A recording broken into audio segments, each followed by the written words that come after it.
you tell me about like a specific moment that you had that really pushed you to start seriously looking into EVs?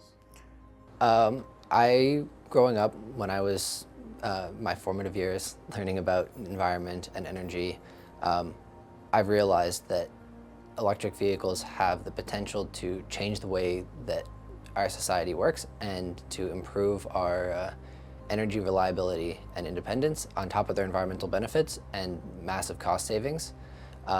So at that time, I was interested in technology and doing research about that.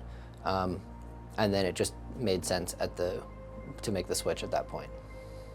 So my previous two vehicles had both had transmission issues, Okay. and it always frustrated me bringing my cars for repairs and maintenance and all the things that could go wrong. And when I learned that electric cars existed and had less parts that could go wrong, it really seemed like something I wanted to learn more about, and that sort of started me on the journey of it.